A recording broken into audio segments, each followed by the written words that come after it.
Olá pessoas, aqui é a Mari, sejam bem-vindas e bem-vindos ao meu canal. E hoje eu vou ler para vocês a continuação do livro A História do Patriarcado de Gerda Lerner. Aí hoje vai ser o capítulo 5, aqui ó, a esposa e a concubina. Vamos lá, tá na página 139, escuta. As três maiores compilações preservadas de leis mesopotâmicas, o Código Hammurabi, as leis médio-assírias, as leis hititas e a lei bíblica são uma rica fonte para análise histórica. O Império Babilônico, sobre o qual reinou Hammurabi, englobava gente de origens étnicas e culturais diferentes e se estendia do Eufrates até as margens do Tigre.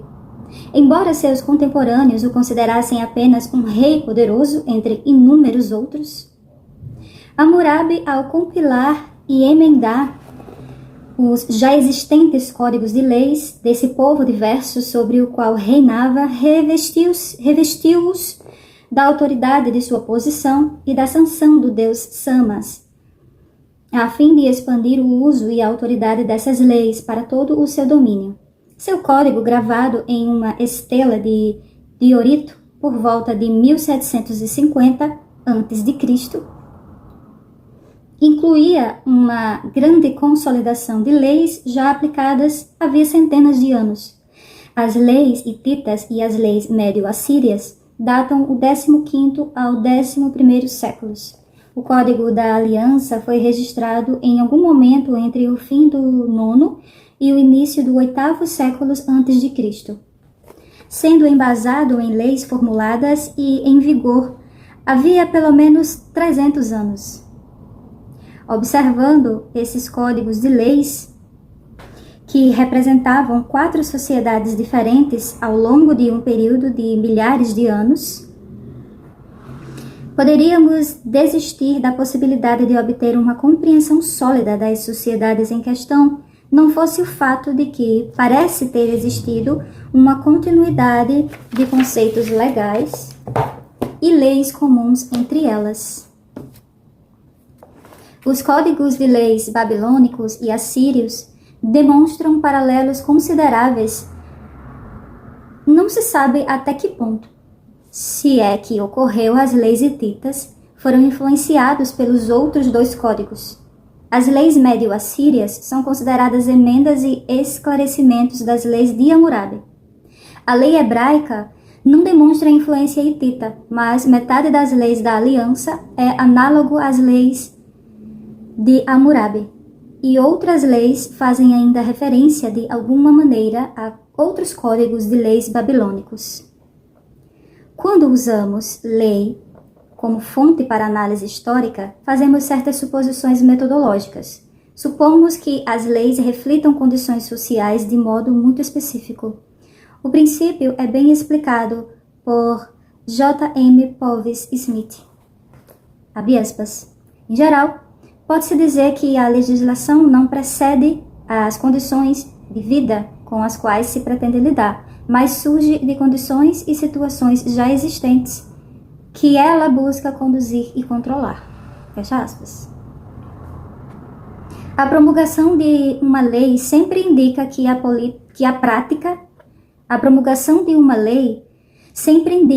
prática que está sendo criticada ou sobre a qual se está legislando existe e se tornou problemática na sociedade. Por exemplo, se todos se casarem com o próprio primo, ou se ninguém se casar com o próprio primo, não haverá necessidade de uma lei que proíba ou permita a prática. Mas, quando encontramos uma lei que bane a prática de casamento entre primos, podemos presumir que costume existia e havia se tornado problemático na sociedade. Nos códigos de lei vemos grande ênfase na regulamentação de comportamentos sexuais, com muito mais restrições impostas às mulheres do que aos homens. Isso se reflete na distribuição de temas que as leis abordam. Assim, das 282 leis do Código de Hammurabi, 73 abordam assuntos relativos a casamento e questões sexuais. Das 112 leis médio-assírias restantes, cerca de 59 abordam os mesmos temas.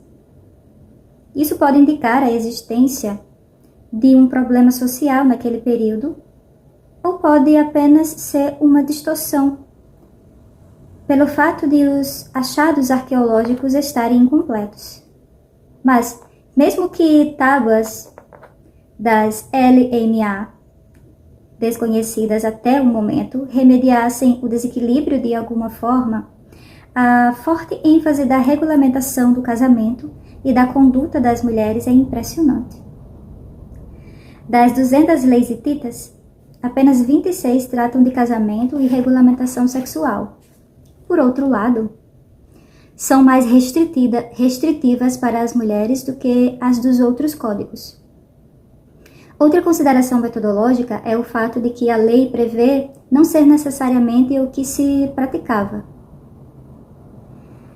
Podemos presumir que boa parte da lei mesopotâmica pretendia registrar ideais de comportamento em vez de regras e precedentes para casos específicos.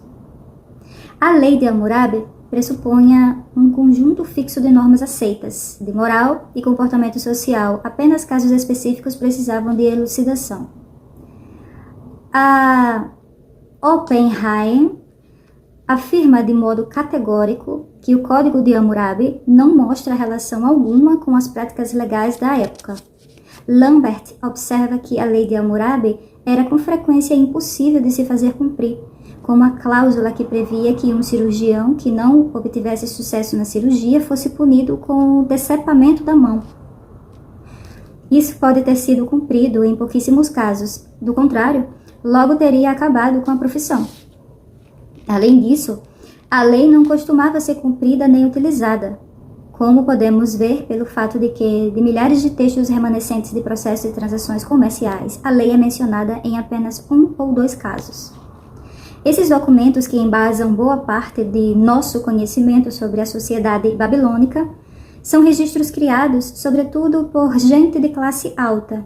Portanto, falta-nos o conhecimento sobre a realidade cotidiana de pessoas comuns, o que inseriria os códigos de leis em certo contexto. Com essas limitações em mente, seria um equívoco interpretar a lei de forma literal, ou seja, deduzir de sua existência que ela descrevia comportamentos reais. O que a lei faz é estabelecer limites para o comportamento admissível, além de nos oferecer orientações aproximadas sobre as estruturas sociais subjacentes às leis. Essas orientações nos dizem o que se deve ou não deve fazer. Assim, descrevem melhor os valores de determinada sociedade do que sua realidade. Em um período no qual ocorrem grandes mudanças em termos de propriedade e relações políticas, a importância variável de certas questões para os legisladores e compiladores podem nos contar algo sobre a consequente mudança de valores. A crescente ênfase dos códigos de leis da Mesopotâmia na regulamentação de crimes de propriedade, direitos e obrigações dos devedores e controle de escravos, bem como a regulamentação da conduta sexual de mulheres, mostra que questões de gênero, classe e poder econômico eram problemáticas e exigiam definição, e que essa definição unia esses indivíduos de uma maneira bem específica. De forma semelhante, o rigor da punição para certos crimes é um indício dos valores da comunidade da época da codificação das leis. O Código de Hammurabi exige a pena de morte para determinados tipos de roubo, arrombamento, conivência de fugas de escravos, construções com acidentes fatais, como resultado magia negra, sequestro, banditismo, estupro, incesto, causar determinados tipos de aborto e adultério cometidos por esposas. A lei reflete as relações de classe e gênero e, comparando os diferentes códigos de leis, podemos determinar mudanças nessas relações. Por fim, observando os fatos que a lei dá como certos, podemos aprender alguma coisa sobre a estrutura especial e os valores da sociedade. A lei mesopotâmica era administrada individualmente nas comunidades por juízes e anciãos que formavam um tribunal.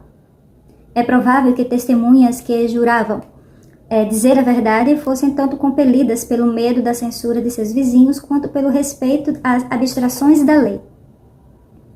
Muitas das decisões dos juízes, que costumavam ser registradas em tábuas de argila e assinadas por testemunhas, foram preservadas e usadas por historiadores em suas análises sobre as várias leis. No período da Antiga Babilônia, as mulheres participavam do processo judicial como testemunhas e autoras de ações, e não apenas como acusadas.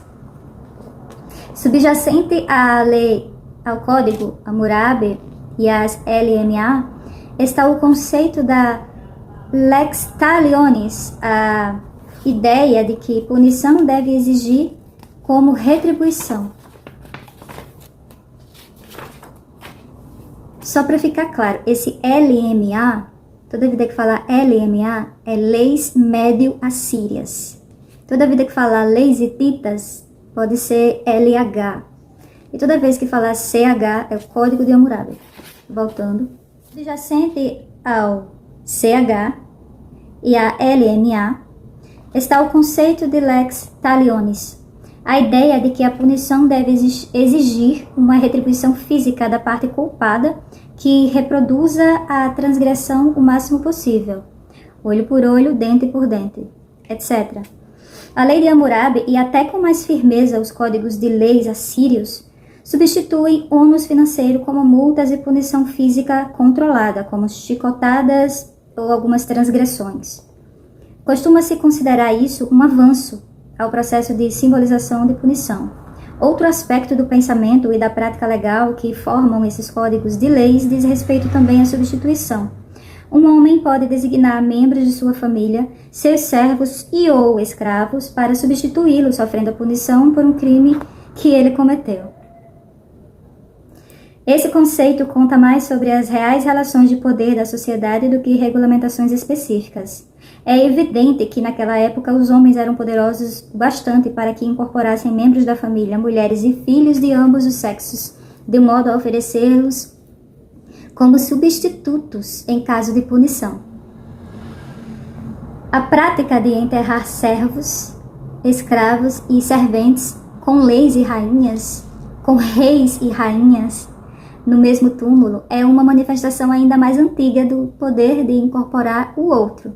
Esse poder residia, a princípio, apenas na figura de soberanos, que eram eles mesmos, considerados deuses ou emissários diretos deles. Para entender o desenvolvimento da hierarquia de classes, é importante observar que esse princípio se estende a chefes de famílias civis e sem ligação com a realeza, e também notar que tais chefes da família eram, no período discutido, sempre homens. O Código de Hammurabi reconhece 3 classes distintas de pessoas: aristocratas, que inclui sacerdotes e autoridades do governo, o burguês e escravos. A punição é classificada por classe, presumindo-se que o dano causado a alguém de classe alta mereça punição mais rigorosa do que o dano causado a alguém de classe baixa. Observaremos a seguir como o desenvolvimento e as distinções de classe são diferentes para homens e mulheres. Ao se discutir a lei mesopotâmica, é bom lembrar que o status de classe era fluido e não necessariamente herdado. A sociedade da antiga Mesopotâmia era caracterizada, como afirma um de seus principais estudiosos, Leo Oppenheim, por um notável grau de mobilidade econômica. Gente pobre espera ficar rica, os ricos têm medo de ficar pobres. Ambos temem a interferência da administração do palácio. A transição de um status de classe para outro era rápida e, no caso de devedores, não raro catastrófica para a economia familiar. Muito da lei de Hammurabi faz referência à condição de devedores e suas famílias. A colheita de um ano ruim a colheita de um ano ruim, seca ou quaisquer outros desastres familiares poderiam forçar um homem a fazer um empréstimo. Com as habituais taxas de juros dos agiotas à época, ele logo se via incapaz de pagar o principal da dívida para poder pagar os juros. Podia adiar a inadimplência por um tempo, usando a esposa ou filhos como garantia. A lei de Hammurabi limitava o período de escravização de garantias de dívida a 3 anos. De acordo com o costume anterior, os devedores da Babilônia podiam ser escravizados por toda a vida. Então, o Código de Aliança Hebraico, no Êxodo, capítulo 21, do 2 ao 11, dispõe que o homem escravo por dívida deve ser libertado após 6 anos de servidão, deixando para trás esposa e filhos. Se ele escolher ficar com a família, será destinado à escravidão perpétua. A mulher escrava por dívida não deve ser libertada como o homem. Ela pode ser redimida, oferecida em casamento ao filho do Senhor ou pode se casar com o próprio Senhor. A lei especifica que se o Senhor não se casar com ela, deve tratá-la bem ou ela deve ser solta. Aqui, supõe-se que mulher escrava por dívida tenha sido usada como concubina durante sua escravidão. Presume-se também que, uma vez em liberdade, ela não seria elegível para casamento. Assim, poderia ser forçada a única alternativa: prostituição. Bob Smith acredita que a lei, na realidade, é cuidadosa e atenciosa com a mulher escrava, se levarmos em consideração as condições de vida às quais ela era submetida. Prefiro dizer que a lei da aliança oferece mais evidências do uso geral de mulheres. Do uso geral de mulheres escravas como concubinas e das nítidas diferenças entre as posições de classe entre escravos e escravas. Os homens na escravidão hebraica podiam voltar a viver como homens livres no 7º ano.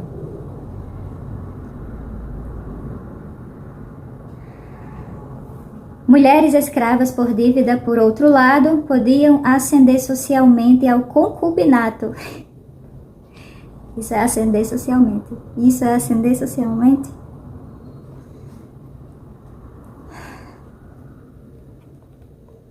Ou até o casamento, ao decair ao nível da prostituição. O destino delas era determinado pela servidão sexual.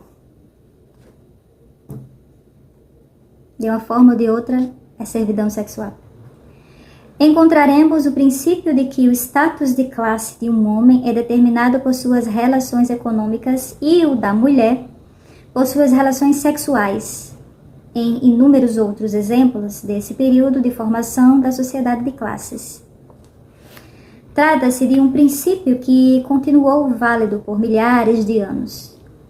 O que podemos aprender sobre as condições sociais das mulheres mesopotâmicas com base nos códigos de leis?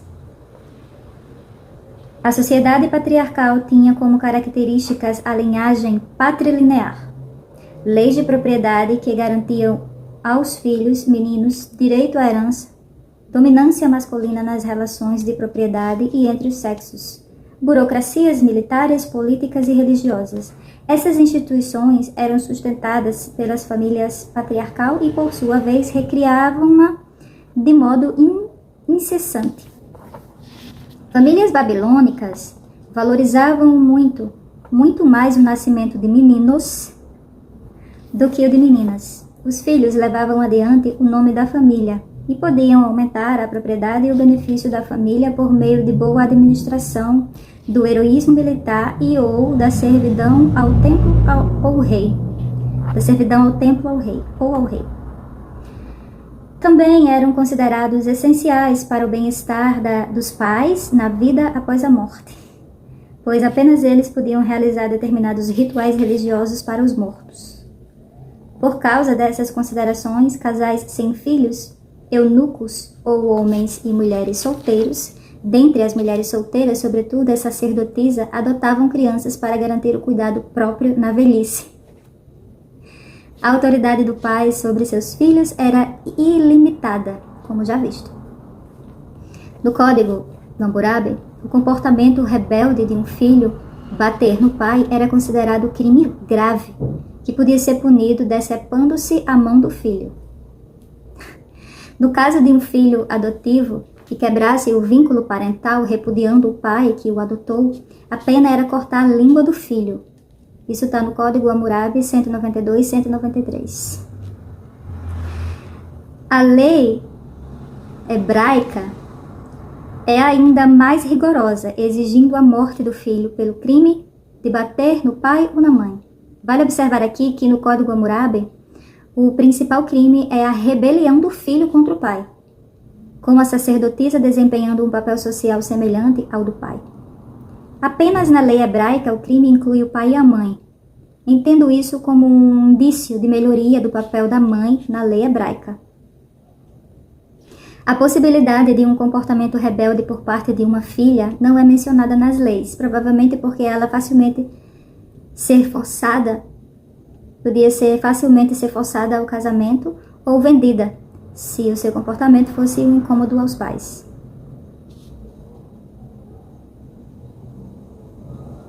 O grande valor que as filhas tinham para a família era o potencial de serem noivas. O preço de noiva recebido por uma filha costumava ser usado para financiar a aquisição de uma noiva para o filho. Os casamentos na Mesopotâmia eram em geral arranjados pelo pai do noivo, em negociação com o pai da noiva. Às vezes o próprio noivo negociava com o pai da noiva. A troca de presentes ou dinheiro que selava o casamento é tema de muitas leis no Código de Hammurabi.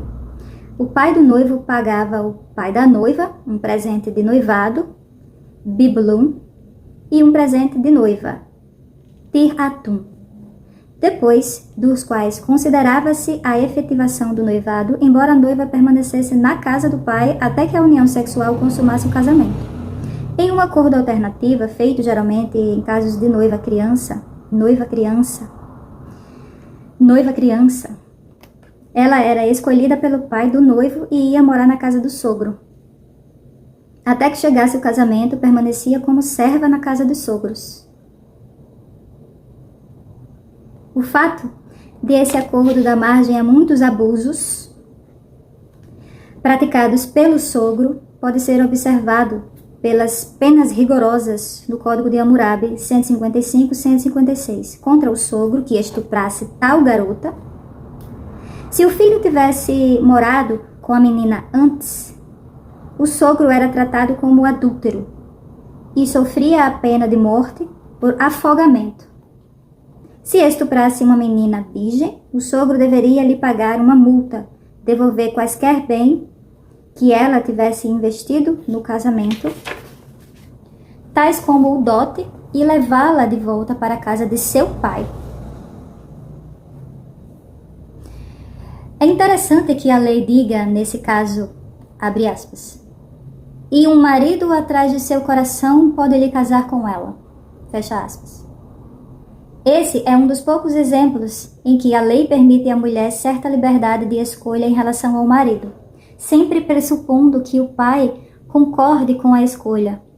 Devemos observar também a referência casual à possibilidade de o filho manter relações sexuais com a noiva criança.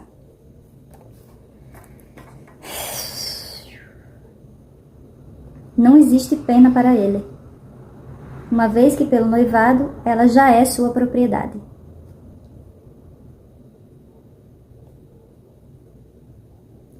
Casamentos também podiam ser consumados pela assinatura de um contrato de casamento, Hikisatum. Tais contratos podiam dotar a esposa de determinados direitos à propriedade, especificar condições para seus direitos em caso de separação e podiam salvá-la da possibilidade de se tornar escrava com dívidas contraídas pelo marido antes do casamento. Após a consumação do casamento, o pai da noiva dá a ela um dote, também conhecido como acordo. Se a esposa tiver filhos meninos, seu serequitum é passado a eles à ocasião de sua morte. Aí no Código Hammurabi está do número 162 e 172. A LMA, que é aquela outra lei assíria, número 29, dispõe de maneira semelhante sobre o dote, passado de mãe para filhos. Aí já é de mães para filhos. Durante o casamento, o marido administra o dote da esposa. Após sua morte, a esposa fica de posse dele e o utiliza até o fim da vida, mesmo se casar de novo. Se o marido se divorciar da mulher, por ela não ter filho menino, ou por ter alguma doença e quiser se casar com outra mulher, a primeira esposa tem o direito de ficar na casa dele e ser sustentada por ele até o fim da vida. Se ela não concordar e quiser sair de casa, tem direito à devolução de seu dote. Quando uma esposa sem filhos, meninos, morre, seu pai deve devolver o presente de noiva ao genro, que por sua vez deve devolver o dote da esposa ao sogro. É óbvio que esses acordos financeiros amparados por lei só eram possíveis entre famílias de posse. Aliás, encorajando a homogamia. Homogamia com H. Homogamia.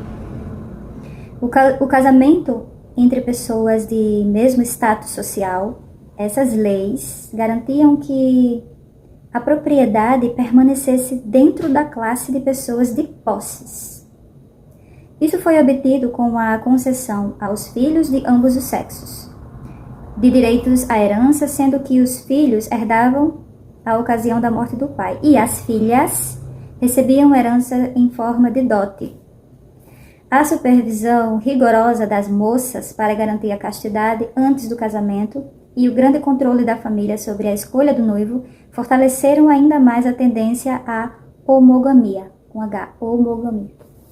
O dote e o dinheiro, de acordo, formavam um fundo conjunto para o casal, o que tendia a tornar o casamento mais estável, pois cada um deles tinha sua parte.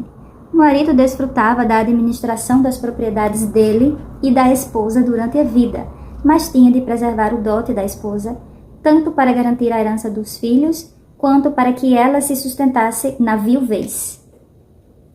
A esposa possuía o direito de uso do dote, portanto, tinha muito interesse em investir e aumentá-lo, da mesma maneira que as sacerdotisas tinham. Isso explica a atividade comercial de mulheres aristocráticas e seus consideráveis direitos civis e econômicos.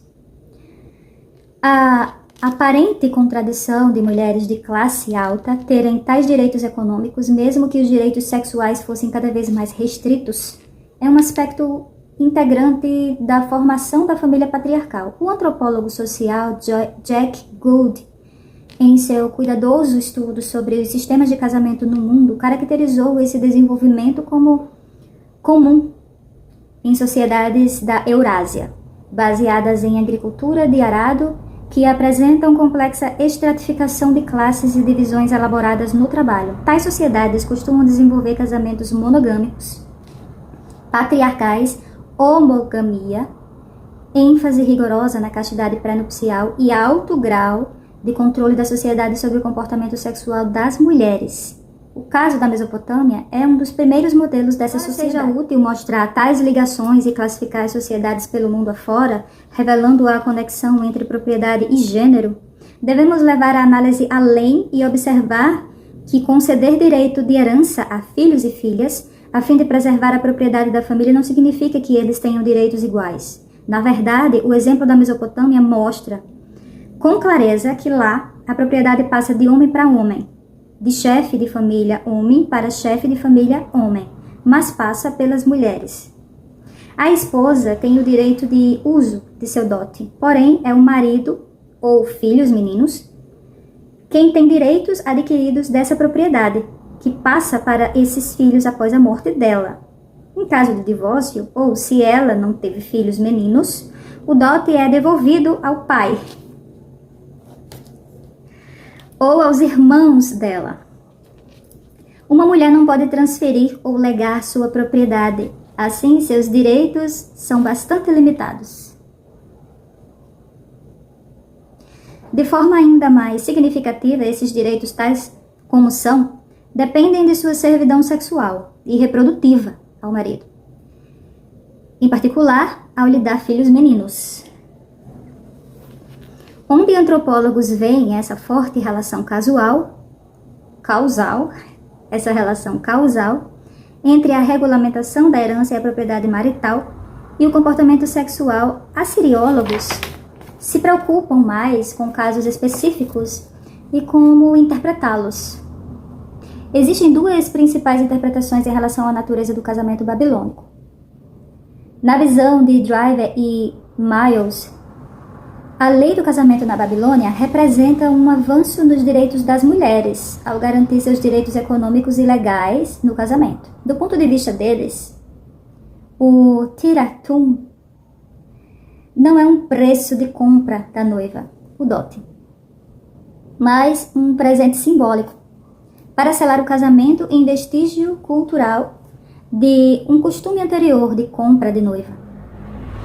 Sempre pode ser pior. Drive e Miles não se detêm sobre a origem e o desenvolvimento do costume anterior de compra de noivas. Como base em evidências da criação de contratos de casamento, eles argumentam que tais contratos foram a partir da época de Hammurabi. O passo fundamental para a legitimação do casamento e a diferenciação entre eles é o concubinato. Mostram que os poucos contratos de casamento restantes da Babilônia são muito diferentes de notas de vendas. Argumentam também que o fato de o preço da noiva estar sempre abaixo do preço do mercado de uma escrava, a noiva era mais barata que a escrava.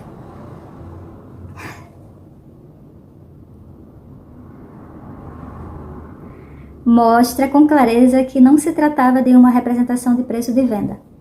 A opinião contrastante defendida por Paul Koschecker e pela maioria dos assiriólogos europeus é a de que o casamento babilônico ocorria por compra e que o preço da noiva era, na verdade, o pagamento feito pelo noivo ou sua família, pela noiva. Koschecker chama atenção para a existência de duas formas de casamento na região da Mesopotâmia. A mais antiga, que perdurou durante um longo período, é o casamento sem residência conjunta.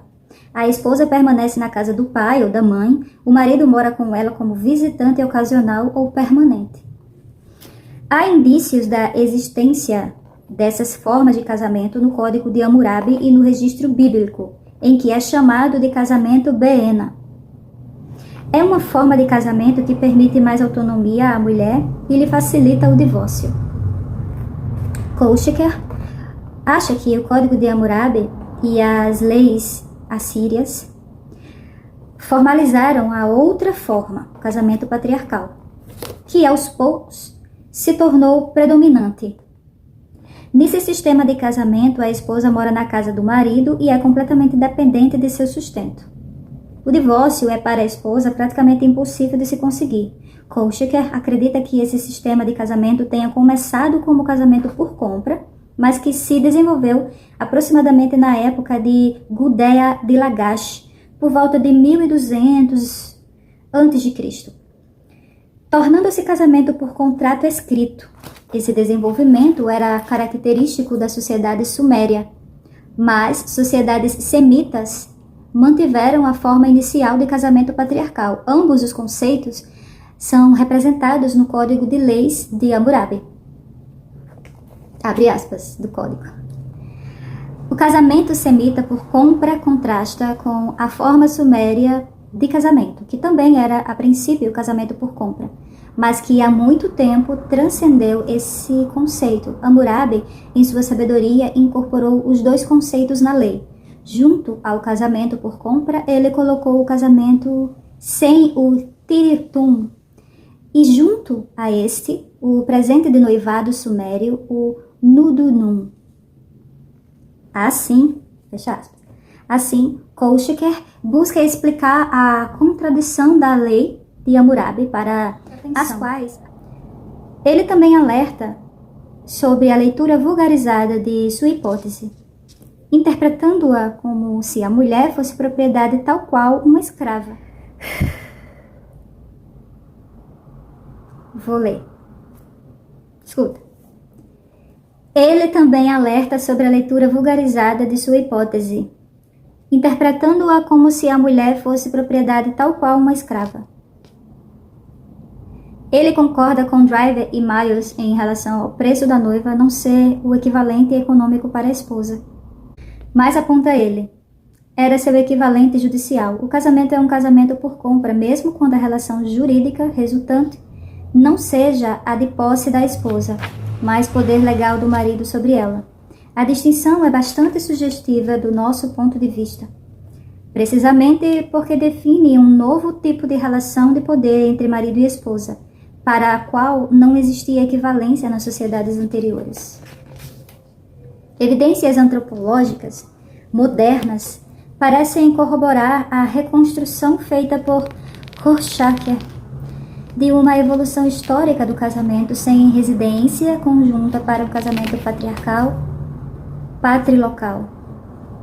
O primeiro é mais característico de tribos nômades e de caçadores-coletores. O patrilocal. Enquanto o último, o patriarcal, ocorre em conexão com a agricultura de arado. Nem Driver e Miles, nem Korsacher explicam de maneira adequada a origem do casamento por compra. Eles apenas presumem sua existência e mostram como se deu. O entendimento dessa evolução só é possível se considerarmos a classe como fator. O casamento por compra era um fenômeno de classe e não se aplicava da mesma maneira a mulheres de todas as classes. O direito consuetudinário, segundo o qual os homens da família, pais, irmãos e tios, tinham de trocar familiares, mulheres, para fins de casamento, precede o desenvolvimento da família patriarcal, tendo sido um dos fatores que a fizeram ascender. Como o desenvolvimento da propriedade privada e da estratificação de classes, esse direito consuetudinário passou a ter crucial importância econômica. Chefes de família homem agora tinham a obrigação de utilizar familiares para fins de casamento de modo a maximizar as riquezas da família e manter ou melhorar o seu status. As mulheres desempenhavam um papel cada vez mais importante na economia familiar, não apenas para produtoras de bens econômicos, fazedoras e cuidadoras de crianças e trabalhadoras domésticas, mas também como pessoas cujos serviços sexuais foram transformados em mercadoria comercializáveis. Os serviços sexuais e reprodutivos das mulheres é que foram reificados, não as próprias mulheres. Famílias de classe alta usavam o casamento das filhas para consolidar o próprio poder social e econômico. O casamento firmava alianças militares e comerciais. Os pais podiam oferecer algumas das filhas para servir aos deuses, o que tinha um benefício espiritual de garantir as bênçãos do Deus e as vantagens econômicas do que o dote da filha, dado ao templo, fosse devolvido à família após a sua morte. Então, o maior número de filhas, em detrimento do de filhos, é que podia ser transformado em vantagens para as famílias. Em uma sociedade em que a propriedade de terra e rebanhos significava alto status, o objetivo do casamento passou a ser perpetuação da linhagem familiar por meio de filhos meninos. A troca de presentes entre duas famílias ricas no casamento de seus filhos firmava as obrigações mútuas das duas famílias e garantia a passagem de propriedade para familiares homens. O motivo pelo qual o dote era entregue apenas depois do consumado casamento era porque somente após a mulher se mostrar capaz ou potencialmente capaz de ter filhos meninos, o objetivo inicial do contrato era atingido. Só então a esposa como indivíduo podia ter direitos econômicos e sociais, mas a determinação sobre seu dote deve passar para os filhos meninos. Também significava que esse filho pertencia à família do pai e levariam adiante sua propriedade. As mulheres eram valorizadas sobretudo como procriadoras e a dependência vitalícia delas de um homem era institucionalizada. As mesmas aspirações à homogamia e à ascensão social pelo casamento produziam resultados bem diferentes em famílias mais pobres. Para elas, a falta de dinheiro para o preço da noiva, da esposa de um filho, podia ser compensada com o casamento da filha, mas como relata a orientalista Helena Cassin, quem não, abre aspas para Helena, Quem não tinha uma filha jovem que pudesse ser trocada por dinheiro ou em uma transação de casamento era obrigado a abrir mão da parte do patrimônio da família, oferecendo como preço da noiva um pedaço de terra ou uma casa. Fecha aspas. Tais transações podiam pavimentar o caminho para a ruína econômica da família e gerar dívidas e perdas de status. Quando isso ocorria, a família precisava usar as filhas e talvez os filhos como garantia de dívidas ou vendê-los como escravos. As filhas vendidas dessa maneira podiam se tornar concubinas, escravas domésticas comuns ou prostitutas. Também podiam ser compradas por um senhor como esposas para seus escravos. Em todos os casos, a família e a filha sofriam uma perda de status econômico e social. Na família de classe baixa, que possuía poucos bens ou nenhum, as pessoas, filhos de ambos os sexos, se tornavam propriedade. As pessoas se tornavam propriedade e eram vendidas para a escravidão ou casamentos degradantes. O principal objetivo era que, assim, abrissem mão de todos os direitos à propriedade da família na qual haviam nascido. Mas o acordo pelo qual o casamento de um filho com uma moça da mesma classe social era possível pela venda da irmã criava para a irmã um casamento por compra. Vistas dessa forma, as duas interpretações opostas em relação ao casamento mesopotâmico podem ser reconciliadas. O casamento por compra e o casamento por contrato existiram desde a época da lei de Hammurabi em diante. As duas formas de casamento se aplicavam às mulheres de classes diferentes. O conceito de que a noiva era parceira do casamento estava implícito no contrato de casamento de famílias de classe alta. Para mulheres de classe baixa, entretanto, o casamento significava escravidão doméstica. Na lei mesopotâmica, e mais ainda na lei hebraica, são feitas distinções crescentes entre as primeiras esposas da classe alta e as concubinas de classe baixa. Todas as mulheres estão sob dominação e regulamentação sexual cada vez maior, mas o grau da falta de liberdade varia conforme a classe. Como mostramos, a esposa está em uma ponta de espectro, a escrava está na outra ponta, e a concubina ocupa uma posição intermediária. Seria um grande equívoco, porém, igualar a posição subordinada da esposa que tinha direitos econômicos e legais, bem como a possibilidade de possuir outros seres humanos e lucrar com o trabalho deles, com a posição de escrava. Tal interpretação mistifica e invisibiliza as relações de classes.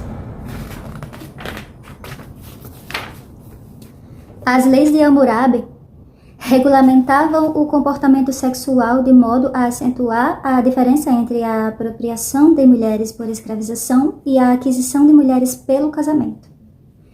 Em toda a lei mesopotâmica e ainda mais na lei hebraica, podemos observar a drástica distinção entre as primeiras esposas e concubinas, entre mulheres casadas e escravas.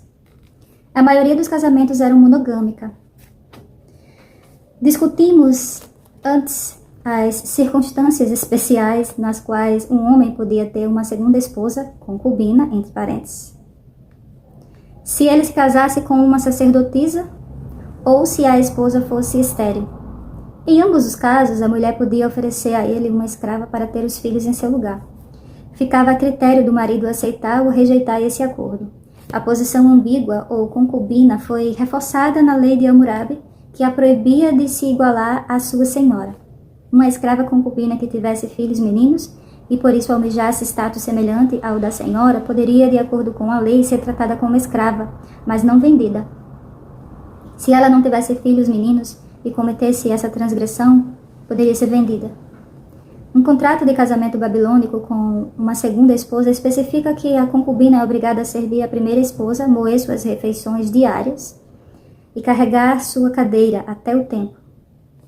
A história bíblica, na expulsão de Agar, a escrava oferecida pela estéril Sarai a Abraão para que tivesse o filho dele, ilustra a prática contínua de fazer distinção de status entre a primeira esposa e a escrava concubina. A lei hebraica, em particular, eleva a esposa legítima à mãe. Mencionaremos apenas o progresso da lei de Hammurabi. que exige que os filhos meninos respeitem os pais para os 10 mandamentos e o Êxodo 21:15, que torna lei fundamental que todos os filhos respeitem e honrem ambos, pai e mãe. As obrigações rigorosas das mulheres em relação ao marido e filhos na lei de Hammurabi e na lei hebraica podem, assim, ser vistas como um fortalecimento da família patriarcal, o que depende da cooperação voluntária das esposas em um sistema que lhes oferece benefícios de classe em troca de sua subordinação em questões sexuais. A dominância masculina nas relações entre os sexos manifesta-se com mais clareza na institucionalização de duplo padrão na lei mesopotâmica. A lei de Hammurabi especificava a obrigação do homem de sustentar sua esposa. O Código de Hammurabi de número 133, 135. E identificava suas obrigações em relação aos parentes homens dela. Os casamentos costumavam ser monogâmicos, mas os homens podiam cometer adultério.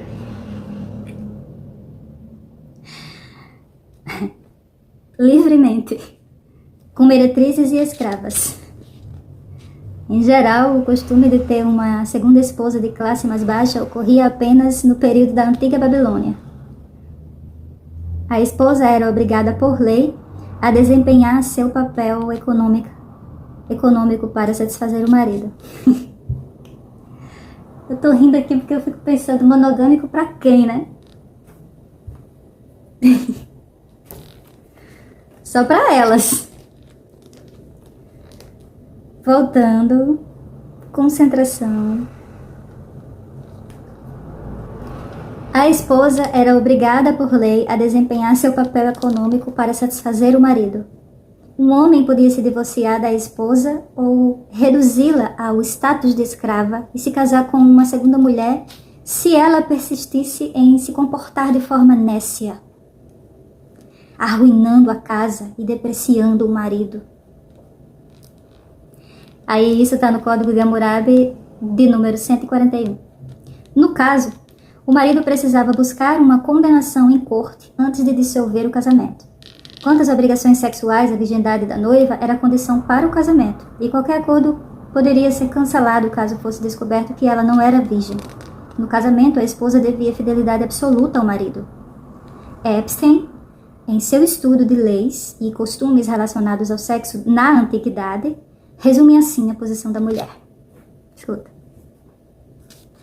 Abre aspas. O adultério só era possível da parte da esposa, pois ela é propriedade do marido, mas não da parte do marido. A esposa deve lealdade ao próprio casamento. O marido deve lealdade ao casamento de outro homem. Vou ler de novo isso aqui, hein? A esposa deve lealdade ao próprio casamento.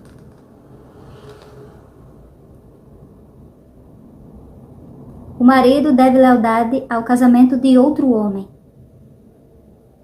Fecha aspas.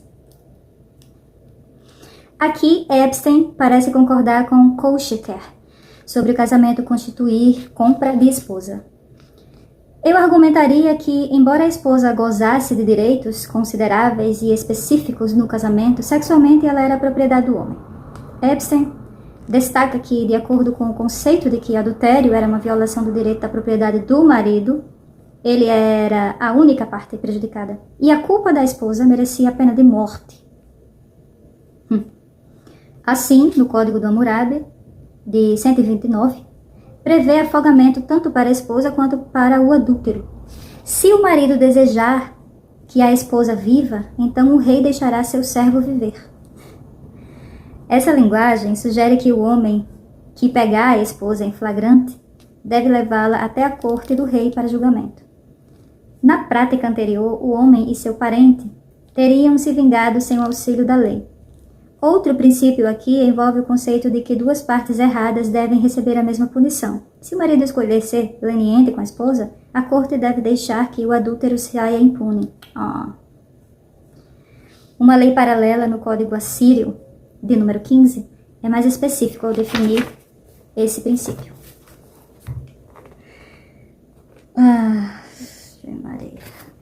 Se o marido poupar a vida da esposa e cortar o nariz de sua esposa, ele deve transformar o homem em eunuco. que eles devem desfigurar seu rosto inteiro. Mas se ele poupar a esposa, ele também isentará o homem. As leis hititas, de número 197 e número 198, prevêem as mesmas penas e especificam que o marido, se escolher matar a esposa, e o adúltero não será punido. Entendesse? Se ele quiser matar a esposa, de acordo com os hititas, né? Ele não será punido. Não tem problema. Voltando para Gerda. Se ele decidir levar o caso à corte, poderá poupar a vida de ambos. Se decidir que os dois devem ser punidos, a pena fica a critério do rei, que poderá matá-lo ou libertá-lo. Um parêntese aqui para o meu comentário. Ou seja, ele decide tudo. Ou mesmo quando ele não decide, é outro homem que decide. Fim do meu comentário, voltando para Gerda Lerner, que é o que importa. Deixando de lado a assimetria na definição de adultério e a crueldade da punição, o notável sobre essas leis é a crescente autoridade dada ao Estado, entre parênteses, rei, em relação à regulamentação de questões sexuais. Onde antes o controle da sexualidade de sua esposa era, sem dúvida, um assunto particular do marido, a lei de Hammurabi envolve a corte, mas a principal decisão de vida ou morte contínua continua sendo a critério do marido. A lei assíria restringe o leque de opções do marido e especifica a natureza da punição que ele pode infligir.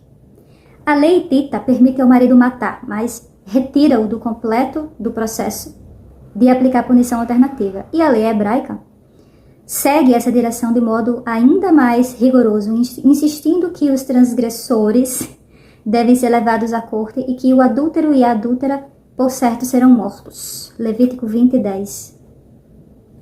E também ver Deuteronômio 22:22. A forma de punição descrita em Ezequiel 16:38-40 é a execução pública por apedrejamento.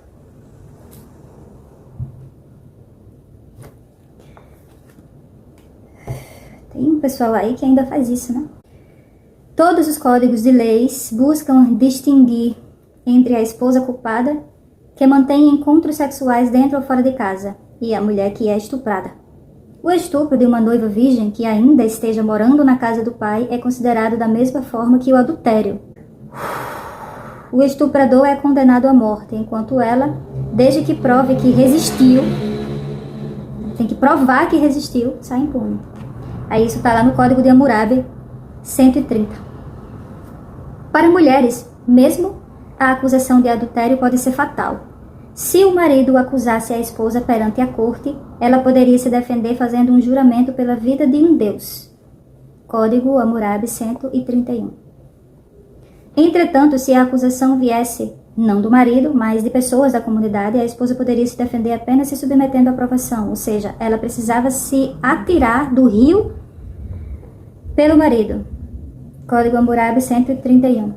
O deus do rio, então, decidia sobre sua culpa ou inocência. O deus do rio.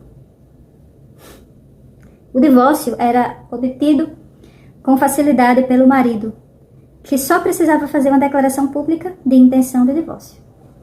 Os privilégios do marido em relação ao divórcio eram restritos, entretanto, por uma série de disposições relacionadas à propriedade e ao sustento da esposa. Exigia-se a devolução do dote, metade de suas propriedades ou, no mínimo, um pouco de prata, como dinheiro de abandono. Era difícil para a esposa obter o divórcio e apenas aquelas que não tivessem defeitos podiam fazer a tentativa. É o Código de Hammurabi 142, escuta. Se uma mulher tiver aversão de seu marido e disser: não terás relações comigo, os fatos de seu caso serão determinados em uma comarca. Se ela tivesse mantido casta e não tiver culpa, enquanto sabe-se que o marido sai de casa e a deprecia, essa mulher não será punida. Ela poderá pegar o dote e retornar e voltar para a casa do pai. Aí no Código 143, né, de Hammurabi. Se ela não tiver se mantido casta e sabe-se que sai de casa, arruína a casa, deprecia o marido, será atirada na água. A assimetria do rigor da punição por sair de casa, entre aspas, é com certeza impressionante. A esposa de um homem adúltero, se tentasse pedir o divórcio, corria o risco de ser acusada pelo marido de vários delitos e perder a vida.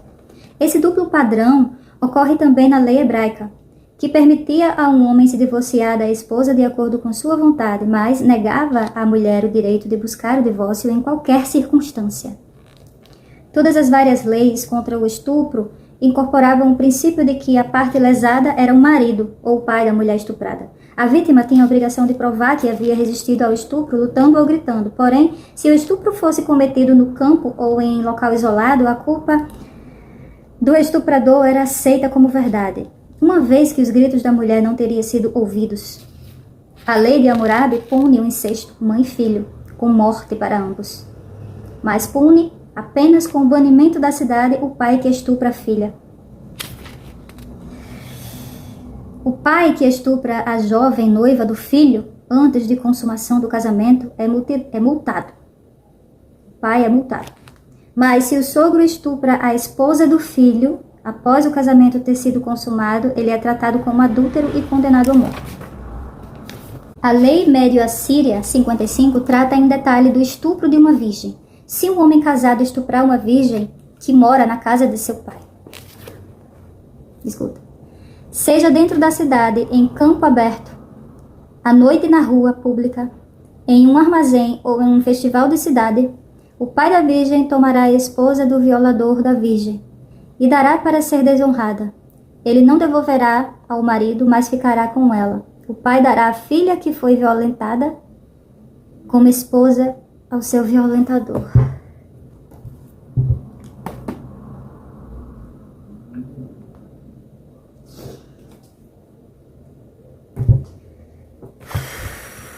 Se o estuprador não tiver esposa, deverá pagar o preço de uma virgem ao pai, casar-se com a moça e saber que jamais poderá se divorciar dela. Se o pai da moça não concordar, ele deverá aceitar a multa em dinheiro e dar a filha a quem ele quiser. Aqui vemos o conceito de que o estupro prejudica o pai ou o marido da vítima. Se levado a conclusões desoladoras sobre as mulheres afetadas, a vítima de estupro pode esperar um casamento indissolúvel com o estuprador. A esposa completamente inocente de um estuprador será transformada em prostituta. A linguagem da lei nos dá uma noção do absoluto poder de uso de pais em relação às filhas. Isso é reforçado pela lei assíria, número 56, que dispõe que se o homem jurar que a moça estuprada o tiver seduzido, sua esposa será poupada. Ele pagará uma multa ao pai da moça por roubar a virgindade dela e depreciar seu valor. E o pai lidará com a moça da forma que quiser. Parece bastante improvável que algum estuprador fosse condenado com essa cláusula de escape, a não ser que quisesse aproveitar a ocasião para se livrar da esposa. Por outro lado, a descrição na lei assíria, de número 55, dos locais onde é provável ocorrem estupros, poderiam mudar de certa maneira nosso conceito de moças respeitáveis morando em reclusão, protegidas pelos muros das casas. É óbvio que a implicação aqui é de que as moças podiam ser encontradas com certa frequência no campo, à noite nas ruas, nas cidades e em armazéns, possivelmente enquanto compravam alimentos ou em festivais. Pode ser um indício de que deterioração geral no tratamento de mulheres casadas ou de natureza mais repressora da sociedade assíria, que em comparação com a lei de Hammurabi, que não menciona a punição física de esposas, tem na lei assíria 3 cláusulas a respeito, todas bastante brutais. Afirma que se tiver sido ordenado na tábua, ou seja, pela lei, o açoite de esposas de um homem, ele deve ser realizado em público. A lei assíria 58 reforça a anterior. Todas as punições legalmente infligidas às esposas, como...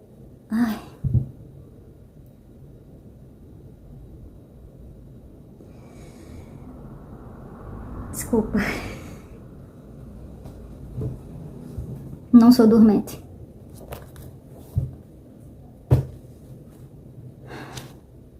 Como o corte dos seios e a amputação do nariz ou as orelhas, devem ser executadas por uma autoridade. A implicação é de que o marido não pode mais, como talvez tivesse sido capaz em tempos anteriores, não pode mais executar a punição. Agora é algo semelhante ao desenvolvimento da lei sobre adultério, já discutida antes. Para deixar explícita a extensão do poder do marido, a lei assíria, número 59, afirma que, além dos castigos prescritos pela lei, o homem pode açoitar sua esposa, arrancar o cabelo, pode ferir e destruir as orelhas dela. Não há imputabilidade por isso. Por acaso, essa é a última lei nas tábuas de argila em que as leis médio-assírias, do 1 a 59, estão escritas. Dá-nos uma noção nítida da posição miserável das mulheres casadas na sociedade assíria, em comparação com a sociedade da antiga Babilônia. A dependência de uma mulher continuava até a viuvez. Sua posição econômica era melhor se ela tivesse filho menino, fosse ela a primeira esposa ou uma esposa secundária. A lei de Hammurabi previa que ela deveria ser tratada com respeito e desfrutar da residência e sustento vitalícios na casa do marido ou dos seus filhos. A escrava concubina do homem falecido deveria ser libertada com os filhos. Como pode-se deduzir, a viúva sem filhos ou a mãe de filhas não tinha o mesmo direito garantido. A lei assíria, de número 46, parece abordar essa omissão, ao menos de modo parcial. Ela dá à esposa que não tiver sido contemplada no testamento do marido direito à alimentação e residência na casa do filho. Se for uma esposa secundária sem filhos meninos, os filhos do marido devem sustentá-la. A lei também faz referência a um caso no qual um dos filhos do marido se casa com a viúva. Esse costume,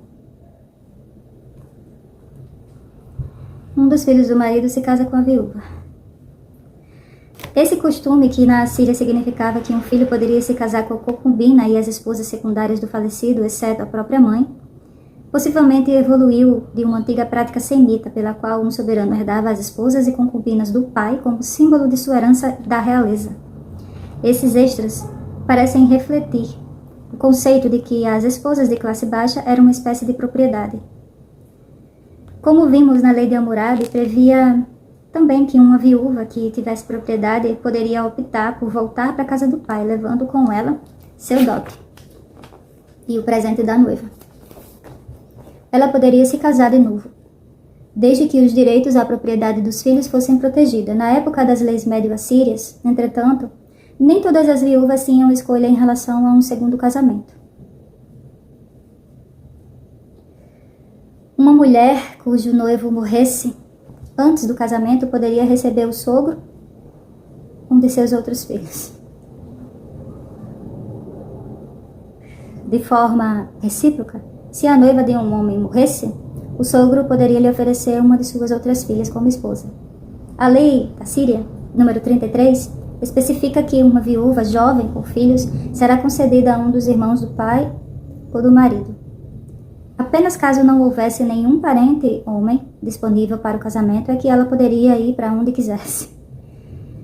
Nessas leis está implícito o conceito de que a transação do casamento não envolvia o casal individual, mas sim direitos dos parentes homens, de uma família às mulheres de outra família. Esse conceito é o alicerce da instituição do levirato judaico. Epstein explica o princípio envolvido. Abre aspas. A família havia pago por ela, a viúva do filho, e era proprietária dela. Propriedade da família. Não podia ficar sem uso. Essa mulher comprada e paga e apta para ser esposa e ter filhos não podia ficar sem um marido. Não podia ficar sem uso. Fecha aspas. Se o marido tivesse falecido sem ter um filho, o novo casamento da viúva com um parente dele resultaria em um filho que seria considerado filho do marido falecido. Uma vez que a situação de uma mulher sem ninguém era precária, se não impossível, o levirato também oferecia à viúva sem filhos a proteção, cuidado e sustento, os benefícios sociais de continuar sendo integrante da família do marido. Foge do escopo da nova pesquisa traçar um complexo desenvolvimento do levirato, conforme instituído na Beri. É aplicado na tradição judaica. Mas devemos observar que, mais uma vez, ele confirma uma distinção de classe entre mulheres. A mulher que teve filhos, meninos, goza de mais segurança e privilégio do que a mulher que teve apenas filhas, ou uma mulher sem filho. As mulheres eram atribuídas status mais altos, não apenas de acordo com suas atividades sexuais, mas também por suas atividades de procriação. Leis sobre aborto espontâneo e aborto provocado nos oferecem mais entendimento sobre a relação do sexo e classe. Para a lei mesopotâmica, a punição variava de acordo com a classe da vítima. No caso de mulheres, costumava significar a classe do homem que tivesse direito à propriedade sobre a vítima. Assim, a lei Hammurabi diz que um golpe desferido contra a filha de um aristocrata causar um aborto espontâneo, a punição é multa de 10 shekels. Contra 5 shekels caso seja filha de burguês. Se o golpe causar a morte da mulher, a punição do primeiro caso é a morte da filha do agressor. Se a vítima for a filha de um burguês, a punição é uma multa. Mais uma vez, de acordo com Alex Talions, a vida da filha do agressor substitui a vida do pai, culpado. Código de Hammurabi 209 a 214.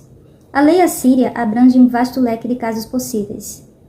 O número 50 prevê que o homem que causar aborto espontâneo em uma mulher casada verá o mesmo tratamento dado à sua esposa. Os frutos de seu ventre serão tratados como ele a tratou. Se o golpe dado matar a mulher grávida, o homem será morto. O princípio se aplica seja a vítima uma mulher respeitável ou uma meretriz. Duas outras disposições são notáveis. A primeira afirma que se o marido da vítima não tiver filho menino, e a esposa tiver sido golpeada e sofrido um aborto em consequência, o agressor deve ser morto. E a segunda, se o fruto do ventre for uma mulher, ele paga, apesar disso, de acordo com o princípio de uma vida por uma vida. Comparando os dois códigos de Hammurabi e Assíria, observamos que a pena para quem causa a morte de uma mulher grávida aumentou. Nas leis assíria, o próprio agressor deve morrer, enquanto no Código de Hammurabi sua filha é condenada à morte. E que, segundo parece, as distinções de classe entre as vítimas mulheres são mais acentuadas no último código do que no primeiro. Em um caso específico, o aborto espontâneo de uma dama de nascença, o crime é elevado de lesão civil a crime público. No caso, o agressor deve pagar uma multa alta, receber 50 golpes de vara e trabalhar para o rei durante um mês. Ao que parece, a perda do potencial herdeiro de um nobre era considerado um ataque à ordem social estabelecida, que merecia punição pública e rigorosa. A respeito dos abortos espontâneos sofridos por mulheres de classe baixa, as distinções de classe se dão com vigor na arrecadação de multas, mas quando a lesão tiver causado a morte da mulher, o agressor deve morrer, não importando o status social da mulher. Isso pode indicar a evolução de uma distinção legal entre crimes capitais e lesões menores. A lei hitita, simples e menos específica, o homem que causar um aborto espontâneo de uma mulher deve pagar uma multa específica de acordo com a idade do feto. O valor da multa pelo dano é uma mulher escrava e a metade do valor da multa pelo mesmo dano perpetrado a uma mulher livre. Há várias leis paralelas nos códigos hititas, que prevêem multas mais baixas por causar aborto espontâneo de vaca, de égua, de um homem. Claramente trata-se da legislação sobre propriedade, e não de preocupação por dano a um ser vivo, a mulher. A lei hebraica combina algumas das características das várias leis babilônicas. O homem que causar o aborto espontâneo de uma mulher, sem dúvida, será multado, de acordo com o que o marido da mulher lhe impuser, e ele pagará conforme os juízes determinarem. Mas se houver dano, darás vida por vida, olho por olho. O princípio implícito em toda essa legislação é de que o crime consiste em privar o marido de um filho menino e, no caso da morte da esposa, de seu potencial futuro de ter filhos dele. A natureza política dessa legislação pode ser observada com mais crueza na lei assíria de número 53, que não tem precedentes no Código do Hammurabi. Se uma mulher causar o próprio aborto, lá vai. A acusação e prova forem apresentadas contra ela, ela será empalada e não será enterrada. Se essa mulher estava escondida quando expeliu o fruto do seu ventre, o rei não foi avisado, a tábua da lei será quebrada. Então, o que impressiona aqui é que antes de qualquer coisa, o aborto autoinduzido é considerado um crime público, sobre o qual o rei, a corte, deve ser informado.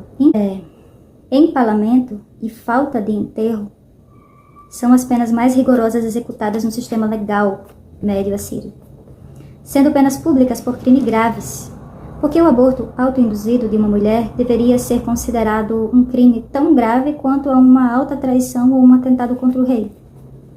Driver e Miles, cuja análise sobre as leis médio-assírias são consideradas definitivas, afirmam: parece contraditório permitir o abandono de bebês indesejados e punir o aborto com a mais rigorosa pena.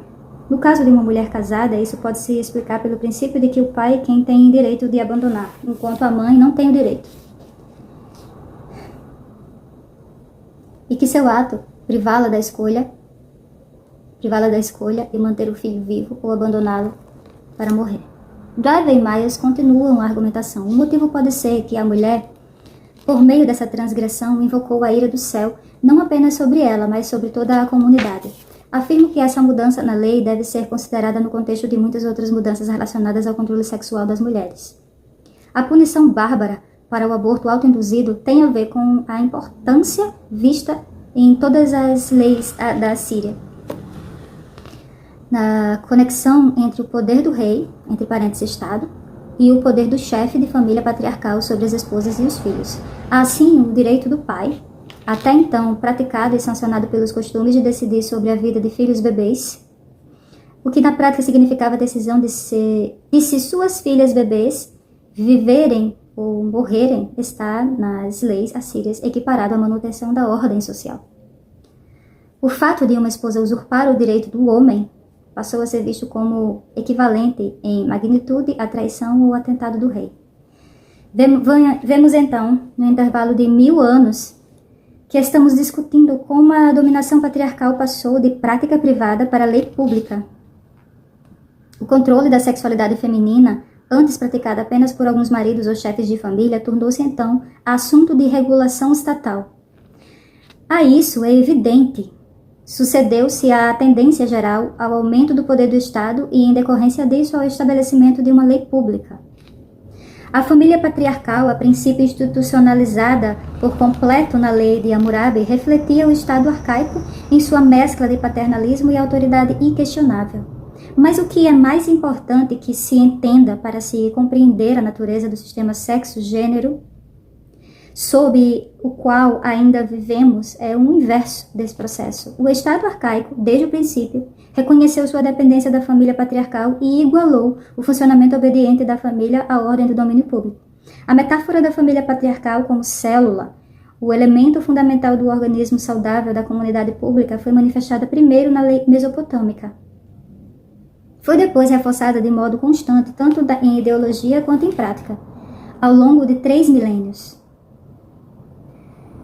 O fato de ainda ter influência pode ser representado na maneira como veio à tona na campanha contra a aprovação da emenda dos direitos iguais dos Estados Unidos nos dias atuais. Durante o segundo milênio antes de Cristo, a formação de classes ocorreu de forma que, para mulheres, o status econômico e a servidão sexual estivessem ligados de modo indissociável. Assim, a posição de classe das mulheres foi desde o início definida de maneira diferente em relação à posição dos homens. Mudanças estruturais já haviam resultado em uma divisão crescente entre mulheres de classe alta e mulheres de classe baixa. Restou a lei institucionalizar essa cisão. Isso pode ser observado de forma drástica em uma lei médio-assíria, que também representa a mais poderosa manifestação de interesse do Estado no controle da sexualidade feminina. Essa lei assíria de número 40, que regulamentava a aparição pública das mulheres.